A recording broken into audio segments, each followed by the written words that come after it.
9절부터 19절 말씀입니다. 사도행전 27장 9절 말씀부터 19절 말씀.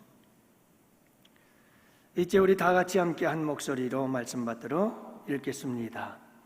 여러 날이 걸려 금식하는 절기가 이미 지났으므로 항해하기가 위태한지라 바울이 그들을 권하여 말하되 여러분이여 내가 보니 이번 항해가 화물과 배만 아니라 우리 생명에도 타격과 많은 손해를 끼치리라 하되 백부장이 선장과 선주의 말을 바울의 말보다 더 믿더라.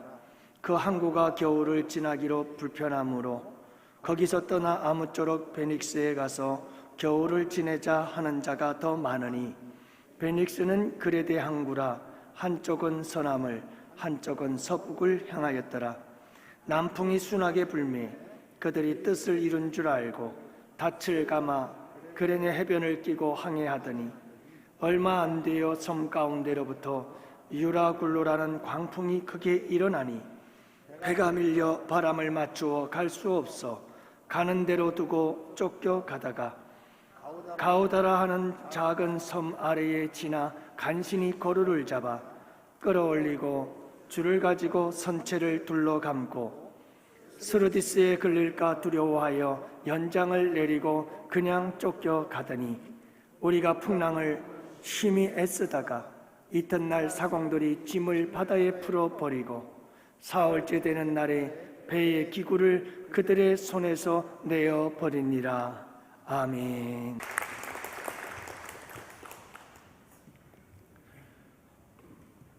오늘 우리 윤상록 집사님 또 이렇게 대표 기도는 처음이시죠? 또 은혜롭게 기도 잘 해주셨습니다.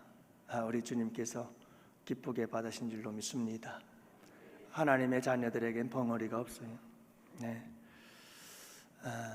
우리 주님과 함께 대화를 나눌 수 있다는 건 참 아름다운 믿음의 고백이고 성장인 줄 믿습니다. 그래서 한번 기도에 대한 이야기를 한번 할까 하는데요. 당황스럽고 슬프고 쇼킹한 기도 이야기입니다. 당황입니다. 예배기도 나인 줄도 모르고 교회에 와서 예배 시간에 주보를 딱 보니까 예배기도 대표기도가 내 이름이 적혀 있을 때 참 당황되죠. 슬픔, 찬송 시간에 쪽지에 정신없이 기도문을 적을 때 참 슬프고 쇼킹. 기도하러 나갔는데 적은 쪽지를 안 갖고 나갔어요. 굉장히 황당하죠. 설교 시간이니까요.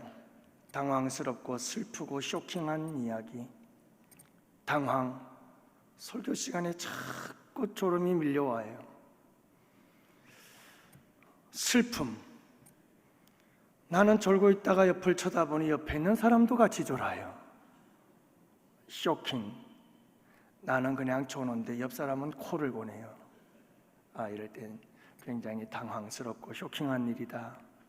그런 유머가 있습니다만은 우리 양원교회 성도님들은 그래도 말씀을 들을 때 늘 사모하는 마음들이 있어서 졸지 않고 잘 말씀을 듣는 여러분들 감사하고 또 하나님께서 크신 은혜 내려주실 줄 믿습니다. 지난주에는 유라굴로 광풍을 만나게 된 이유가 뭔가 하는 것을 함께 살펴봤지요. 우리가 인생을 살아가다 보면 이런 유라굴로 광풍과 같은 미친 바람이죠. 한마디로 말해서 광풍은 미친 바람이에요. 사방에서 휘몰아치며 비바람을 몰고 오는 이런 광풍이 불어올 때면 정신이 없죠. 우리의 인생에 이런 광풍이 불어올 때가 많이 있습니다만은 이제 바울과 그 일행들이 배를 타고 로마로 가는 길에 이런 광풍을 만났는데 굳이 만나지 않아도 될 수 있었던 일이었는데 광풍을 만나게 된 이유는 선택의 문제였어요. 이 배의 총책임자가 백부장이었습니다. 이 백부장이었고 사도 바울은 죄수로 끌려가고 있었고 그리고 많은 선장과 선주들과 함께 동행하는 로마의 군사들이 있었죠. 그런데 여러분, 사도 바울의 이거 여기서 가면 안 됩니다. 지금은 금식일이 끝나고 광풍이 몰아치는 때 언제 어디서 어떤 일을 만날는지 알 수 없으니 그냥 이곳에서 겨울을 지내는 것이 좋을 것 같다고 하는 사도 바울의 제안. 사실 사도 바울은 성령의 사람이었고 하나님께서 감동하심을 주셨고 나름대로의 지식과 경험들을 통해서 예측하는 통찰력을 가지고 있었지만 궁극적으로는 성령께서 그를 감화 감동하고 계셨던 사람이어서 여러분, 사도 바울의 말은 곧 하나님의 말씀과도 같았다라고 생각한다면 사도 바울의 말을 따르는 것이 옳은 것이었습니다마는 백부장은 선장과 선주의 말을 더 믿더라 그랬거든요. 사람의 마음과 사람의 생각, 사람의 말을 더 믿고 따라가게 되어졌다가 결국은 유라굴로 광풍을 만나게 되어졌다는 것을 말씀드리지 않았습니까? 선택이 중요하다. 여러분, 선택은 믿음이에요. 믿음이 선택이고요. 항상 우리의 선택은 믿음을 따라갑니다. 이거냐 저거냐 할 때 이게 믿을 만한 걸 따라가게 되어 있거든요. 그래서 선택이라고 하는 것은 항상 믿음이에요. 믿음은 항상 선택이에요. 그래서 우리는 언제나 하나님을 선택할 줄 알고 하나님이 기뻐하시는 하나님의 온전하신 뜻을 따라서 선택할 줄 알고 하나님의 말씀을 따라서 선택할 줄 아는 지혜로운 사람들이 되시기를 축복합니다. 사람의 생각과 인간의 생각과 뜻을 자꾸 따라가다 보면 여러분, 우리는 옳은 것 같지만 그 길이 멸망의 길인 경우가 너무나 많습니다. 그래서 여러분, 우리가 우리의 인생을 살아갈 때 가장 옳고 바르고 복된 길은 어떤 길인가? 여러분, 항상 선택이 중요한데 늘 우리 주님의 말씀을 따라 선택하며 그 길을 가십시오. 많은 사람들이 속는 이유가 있습니다. 오늘 말씀에도 보면 사도 바울의 말을 듣지 않고 선장과 선주의 말을 듣고 항해할 때에 처음에는 순풍을 만난 것 같더라. 순풍을 만난 것 같아요. 그런데 여러분, 주님의 말씀을 듣고 주님의 말씀을 따라 주님의 말씀을 선택하며 나가는 길에는 꼭 관란이 있고 고난이 있고 환난이 따라와요. 그러나 여러분, 낙심하지 말고 절망하지 말고 후회하지 말고 포기하지 말고 주님의 말씀을 따라서 나아가시기를 바랍니다. 그러면 그것은 믿음의 선택이요, 그 믿음의 선택이 항상 옳습니다. 거기에 하나님의 은혜와 축복이 함께한다는 사실을 여러분들이 잊지 마시기를 바랍니다. 그러면 오늘서부터는 여러분들과 함께 유라굴로 광풍을 만났어요. 이 광풍을 만났을 때 사도 바울과 배에 탔던 사람들은 어떻게 대처해 나갈까? 특히 사도 바울을 중심으로 해서 광풍을 만났을 때 어떻게 대처하고 어떻게 반응하면서 이 광풍을 헤쳐나가야 될 것인가 하는 것을 함께 살펴보면서 은혜를 나누고자 합니다. 자, 먼저 우리 함께 따라합시다. 최선을 다하세요.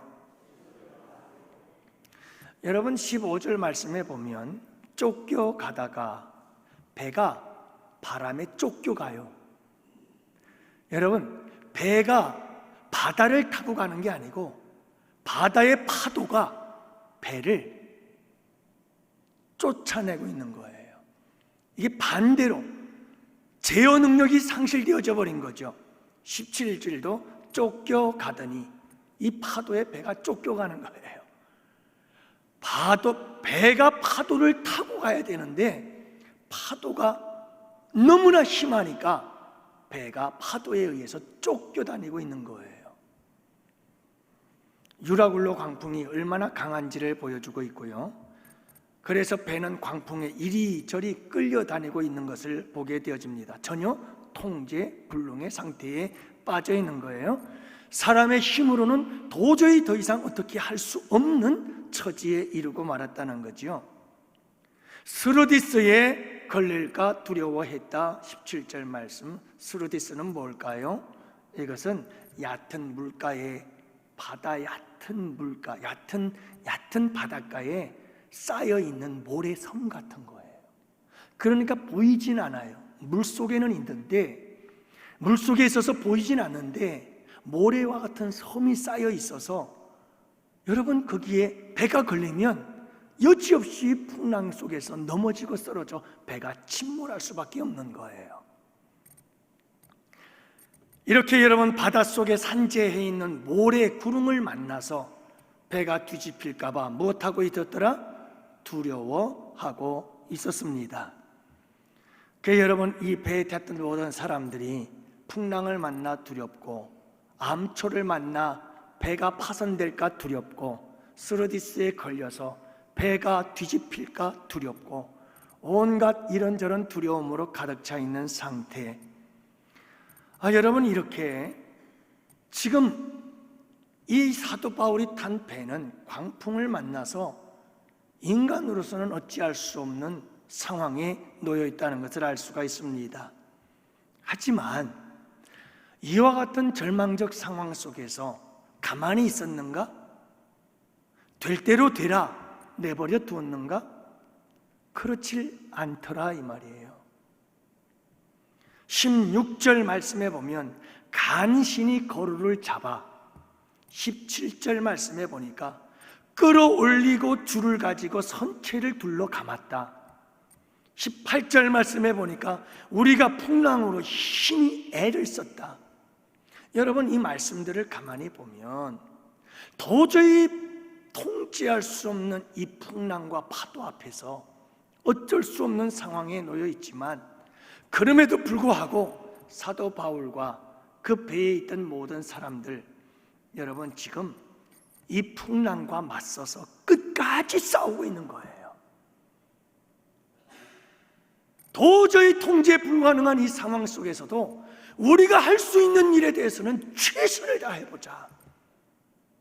자, 이런 분위기를 우리가 읽을 수가 있는 거죠. 두렵고 통제가 불가능하고 절망적인 상황이지만 힘을 다해서 이 고난의 현실과 광풍과 맞서 싸우고 있는 모습을 보게 되어집니다. 우리가 할 수 있는 일에 대해서 최선을 다하자. 이렇게 유라굴로 광풍에 맞서 싸우고 있는 이들의 모습을 보게 되어지고 그 가장 최전방에 누가 있느냐 하면 사도 바울이 서 있는 거죠. 양훈의 성도 여러분, 우리 믿음의 사람들은 이런 특징을 가지고 있어야 돼요. 통제가 불능하고 인간의 힘으로는 더 이상 할 수가 없고 두렵고 절망적인 상황, 어떤 인생의 광풍 앞에서도 포기할 줄 모르는 사람들. 세상 사람들이 볼 때에는 아니 저 사람 끝났는데 왜 저러지? 라고 말할 수 있는 사람들. 그 어떤 절망적인 상황 속에서도 포기할 줄 모르고 내가 할 수 있는 일에 대해서는 최선을 다하리라 그러면서 힘쓰고 애쓰고 최선을 다해서 내가 해야 할 일을 이루어 나갈 수 있는 용기 있는 사람들. 여러분 그런 사람들이 바로 예수 그리스도를 믿는 사람들이어야 하는 줄 믿습니다. 왜요?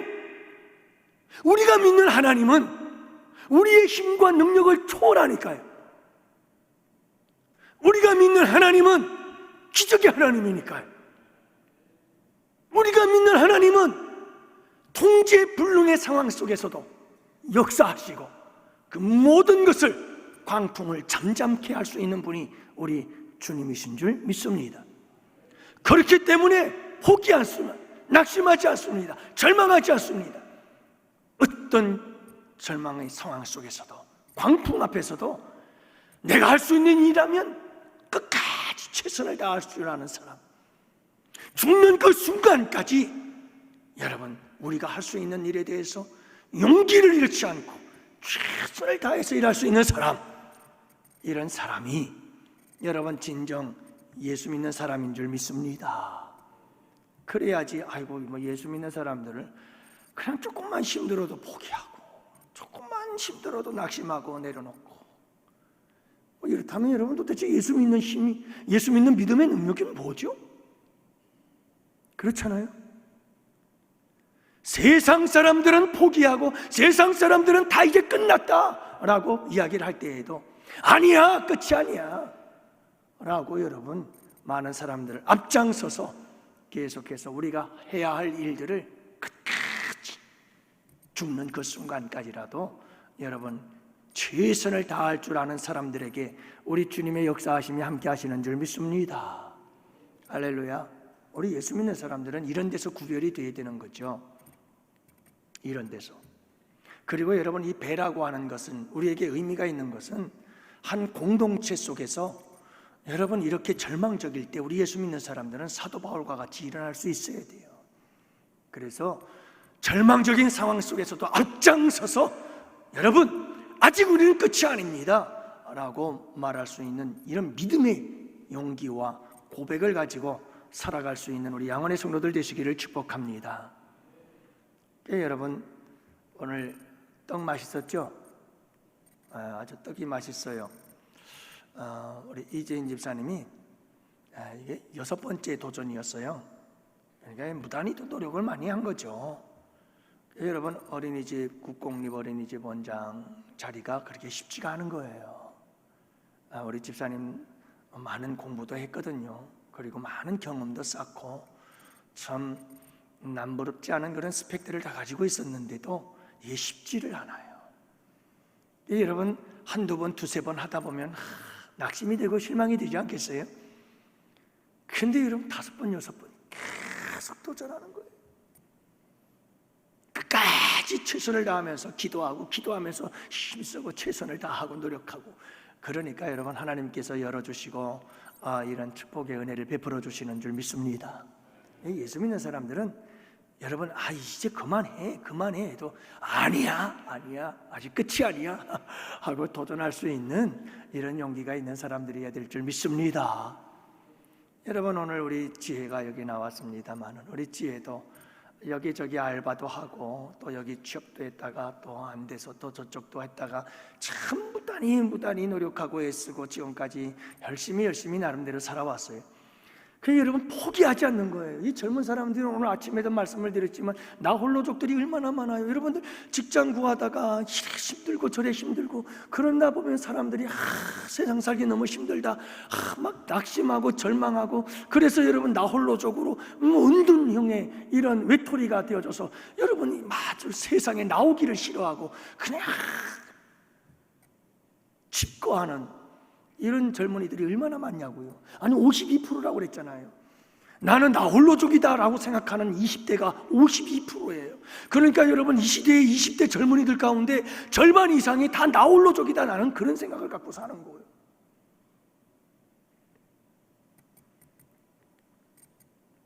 그럼에도 불구하고 여러분 아무리 힘들고 어렵고 절망적이다 할지라도 믿음이 있으니까 여러분 우리 지혜가 철야 예배 나오고 밤기도 나오고 늘 이제 저녁 예배도 나오고 주일날 성수하고 열심히 하잖아요.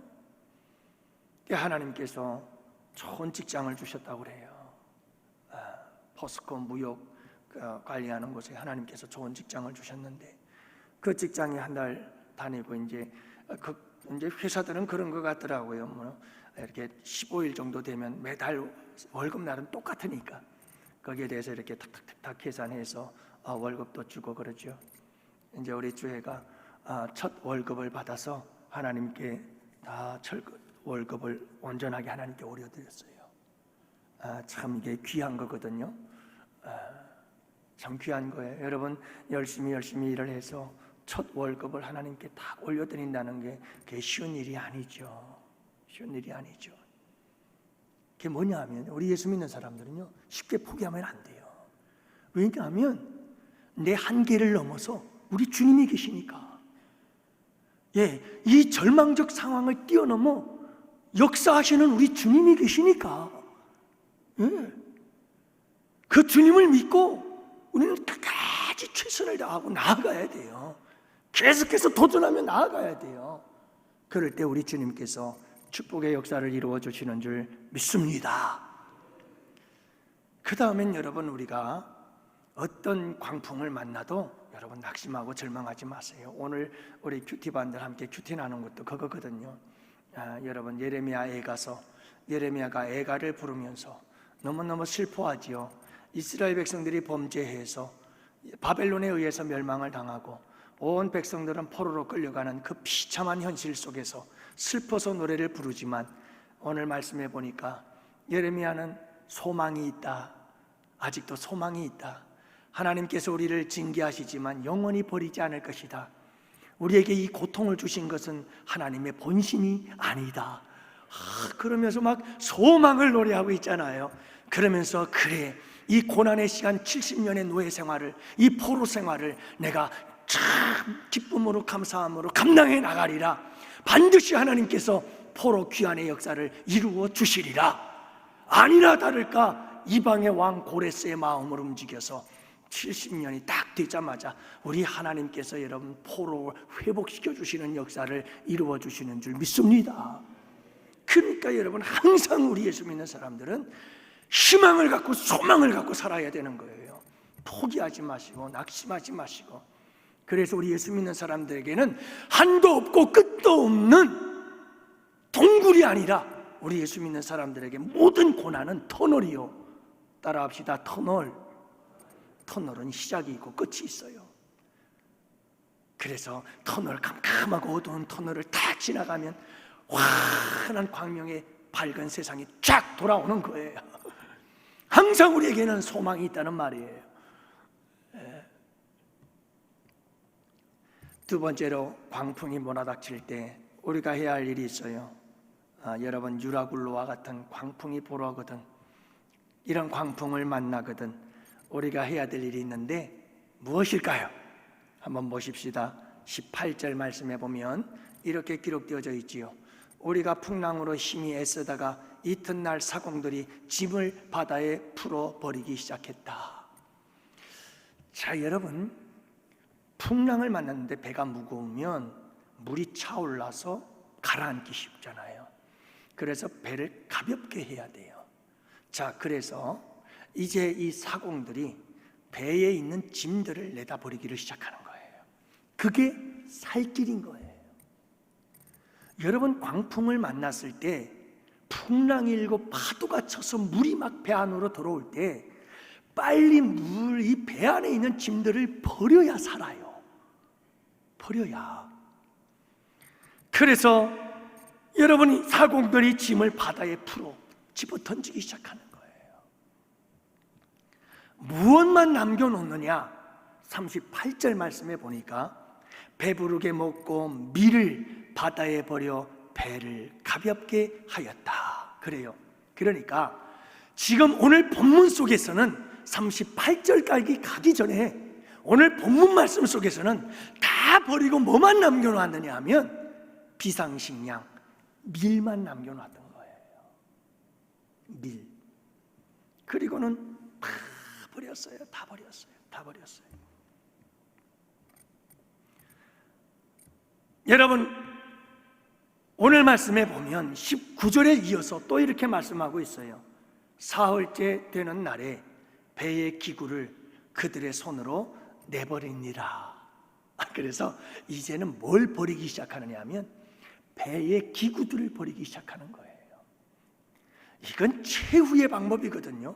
여러분, 배의 기구들이 없으면 어떻게 항해를 하겠어요? 근데 이건 생존의 문제였어요. 그래서 배의 기구들을 돛도 내리고 돛단 다 버리고 배의 기구들까지도 다 버려야 되는 거예요. 그게 살 수 있는 유일한 방법이니까. 사랑하는 성도 여러분, 광풍을 만났을 때 우리는 버릴 줄 알아야 돼요. 광풍을 만났다는 것은 곧 주님께서 우리에게 인생에 쓸데없는 짐들 좀 버려라 하시는 주님의 사인인 줄을 믿으시기 바랍니다.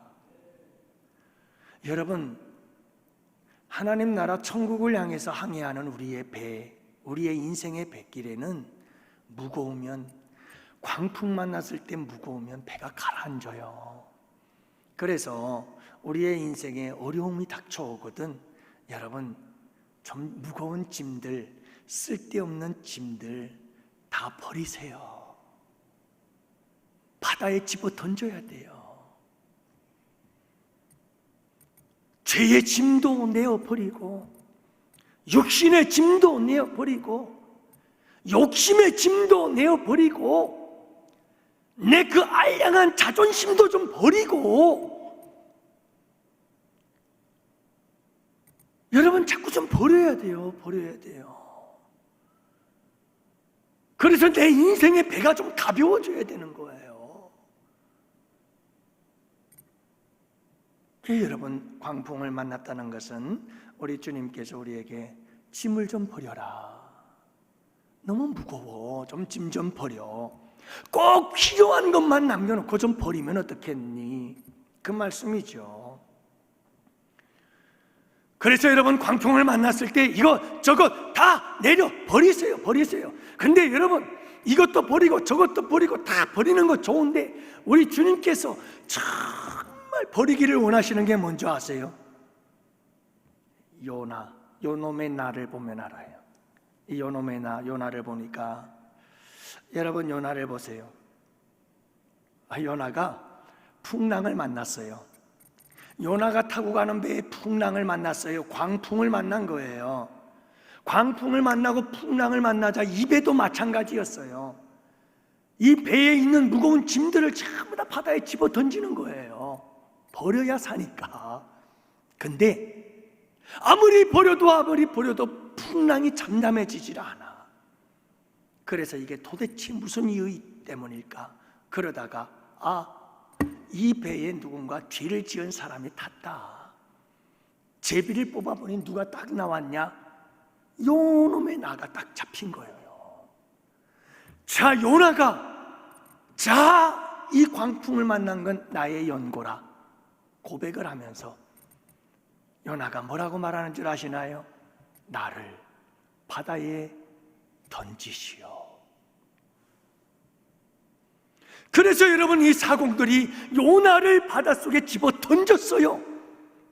이런 짐 저런 짐 아무리 집어 던져도 풍랑이 멈추지 않더니 요나를 집어 던졌더니 풍랑이 잠잠해졌어요. 여러분, 우리 주님이 뭘 던지기를 원하느냐? 풍랑을 만났을 때 주님이 이것저것 버리기를 원하지만 가장 우리 주님이 버리기를 원하는 게 뭐냐? 따라합시다. 요놈의 나, 요놈의 나, 요놈의 나를 버려라, 이 말이에요. 요놈의 나, 우리 주님은 나를 버리기를 원해요. 왜냐하면 내가 나를 버릴 때 나를 통해서 주님이 역사하시니까요. 내가 나를 버려서 내 자아가 깨어지고 부서지고 죽어질 때, 그때 예수님이 일하시고 성령께서 일하시고 하나님께서 일하시고 놀라운 역사가 일어나는 거예요. 오늘 럭큐티를 하면서 한 집사님께서 그런 얘기를 해요. 자녀들과 함께 더불어서 살아가면서 참 힘든 거예요. 남편과 헤어지고 두 딸과 함께 살아가면서 얼마나 힘들게 살겠습니까? 그래서 이 아이들하고 늘 이런저런 이야기도 많이 나누고 서로 세대 간에 이런 모든 차이, 문화 차이 때문에 서로 다투기도 하고 싸우기도 하고, 그러면서도 말씀 안에서 이러쿵저러쿵 알콩달콩 얘기도 하고, 그러면서 지내다가 어느 날 하나님께서 그런 말씀을 주시더래요. 얘야, 딸아, 내 자녀들을 위해서 내가 좀 내려놓으면 안 되겠니? 그러더래요. 그래서 주님, 알았어요 하고 제가 내려놓으니까 그때부터 하나님께서 딸들에게 역사하기 시작하더래. 그때부터 하나님께서 딸들에게 일하기 시작하시더래. 자기가 모든 걸 다 해야 되는 줄 알고 딸들에게 이렇게 하라, 저렇게 하라, 저렇게 하라, 이렇게 하라, 이렇게 해야 되지 않냐, 저렇게 해야 되지 않냐, 하나부터 10까지 간섭하고 그러니 얼마나 힘들었겠어요. 얼마나 힘들었겠어요. 나도 힘들고 딸들도 힘들고. 그런데요, 주님께서 너 좀 그거 내려놓으면 안 되겠니? 내가 좀 가만히 있어야 내가 일을 하지. 내가 다 하려고 하니까 내가 일할 자리가 없어. 그래서 알았어요 하고 내려놓았더니 그때부터 우리 주님이 일하시더라는 거예요.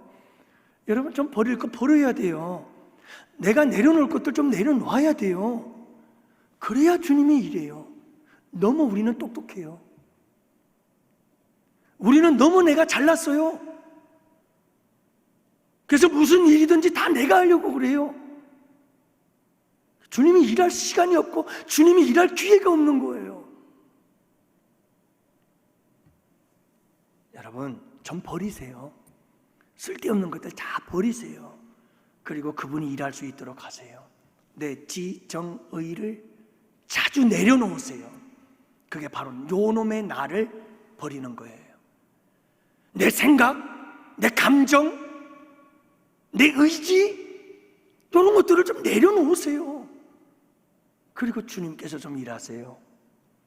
제가 목회를 하면서 늘 경험하고 깨달은 것 중에 하나가 뭐냐면 바로 이런 부분들이었어요. 교회에 무슨 일이 딱 생겨나면 그걸 내가 다 해결해야 되는 줄 알았어요. 이제는 거기에 대한 서서히 분별력들이 생겨나기 시작해요. 내가 해야 할 일은 하겠지만 그럼에도 불구하고 항상 기도 속에 이게 빠지면 안 돼요. 주님이 일하시옵소서. 주님이 일하십시오. 주님께서 이 일에 간섭하시고 주님께서 이 일에 역사하시고 주님께서 이 문제가 합력하여 선을 이룰 수 있도록 도와주시고, 여러분 자꾸 그분에게 좀 내어드리세요. 너무 내 고집만 내세우지 마시고요. 그러면 그분께서 일하는 역사가 일어나게 될 줄을 믿으시기 바랍니다. 좀 깨져야 돼요. 우리 부서져야 되고요. 좀 무너져야 돼요. 김소엽 시인의 이야기를 마무리하죠. 충남 논산에서 태어났는데 이대 영문과를 졸업하고 연대 신학대학원을 졸업하고 호소대학교 교수를 역임했던 분이시고 시인으로 활동하시는 분이신데 1985년 교수였던 양영재 교수께서 한 줄 유언을 남기고 세상을 먼저 떠나죠. 이런 유언이었어요. 단 한 줄의 시를 남겨도 좋으니 영혼을 울릴 수 있는 시를 쓰시오. 이런 말을 남기고는 유언처럼 남기고 떠나게 됐죠. 목회자의 아들로서 이 남편은 정말 작은 예수라고 하는 소리를 들을 만큼 정말 신실한 믿음의 사람이었고, 이 아내에게는 정말 든든한 믿음의 지지대가 되었고 의지의 지지대가 되었던 사람이었어요. 근데 그 남편이 훌쩍 떠나버리자 너무 힘든 거예요. 그래서 하루는 충무 바닷가를 찾아갔어요. 출렁이는 파도를 보다가 문득 질문이 생겼습니다. 파도는 왜 치는 걸까? 이게 시인들의 질문이 그래요. 엉뚱하잖아요. 여러분, 파도는 그냥 파도 치는 거죠. 아니, 공존과 자존 속에서 그냥 파도가 치는 거죠.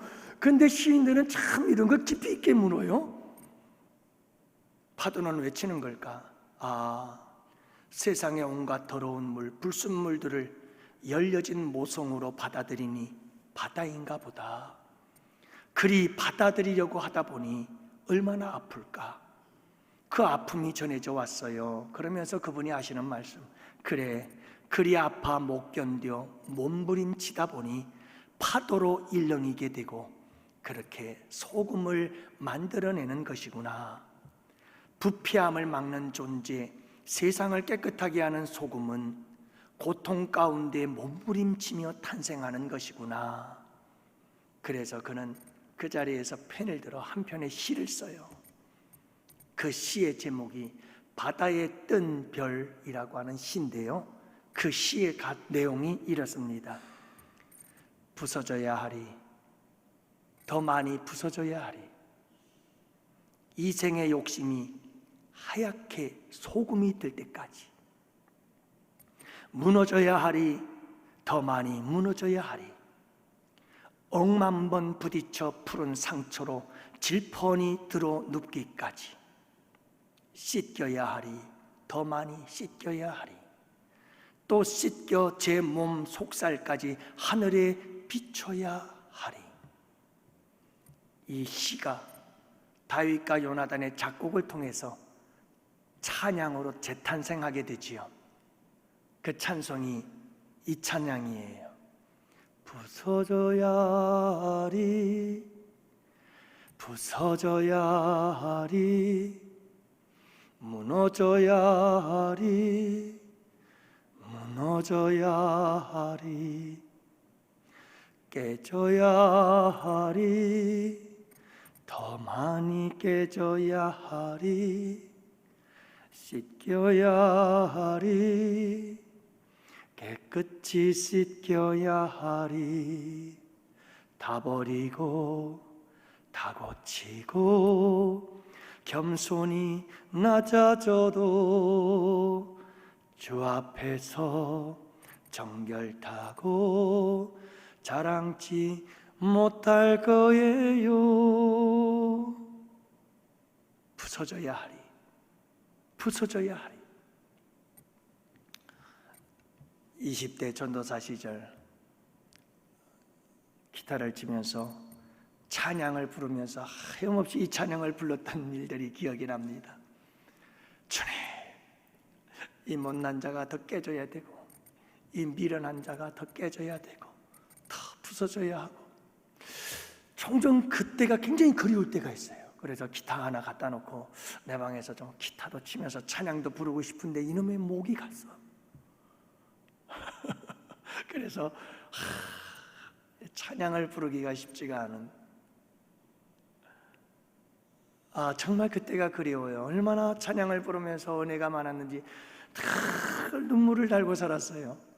혼자서 찬양하면서 가사 하나하나에 나의 삶을 돌아보면서 깨지고 부서져야 할 내 모습들을 생각하면서. 사랑하는 양혼의 성도 여러분, 우리 주님은 우리가 평안할 때 안 깨진다는 걸 알아요.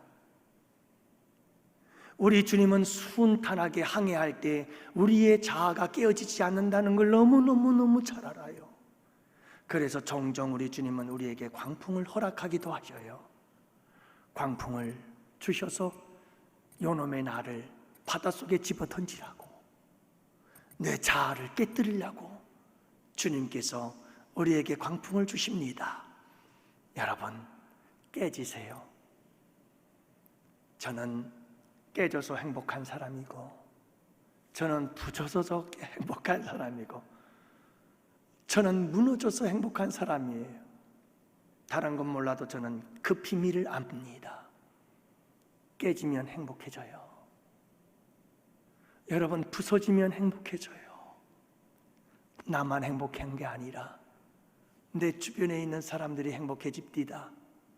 내 아내가 행복해지고, 내 자녀들이 행복해지고, 목회를 하니까 교회 성도들이 행복해지고, 여러분 다 행복해집니다. 나 한 사람 깨지면, 나 한 사람 부서지면, 나 한 사람 무너지면. 근데 여러분, 왜 고집 부리시나요? 광풍을 만나거든 여러분 그저 아낌없이 다 버리세요. 할렐루야. 이게 놀라운 은혜요, 축복인 줄을 믿으시기 바랍니다. 기도합시다.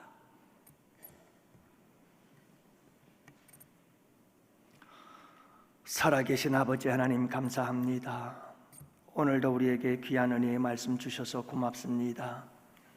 아버지, 우리가 인생을 살다가 광풍을 만나거든 깨어지게 하옵시고, 하얀 파도처럼 부서지게 하옵시고, 그래서 아버지, 내 안에서 우리 주님이 역사하는 거룩한 성령의 전이 될 수 있도록 써주시고 사용해 주옵소서.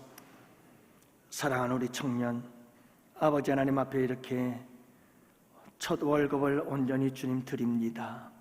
주님 기뻐 받아 주옵시고, 이제 좋은 직장 주셨사오니 이 직장에서 주어진 일들 잘 감당할 수 있도록 탁월한 지혜와 능력과 재능으로 더하여 주시옵시고, 성실함으로 우리 주님 함께하여 주시옵소서.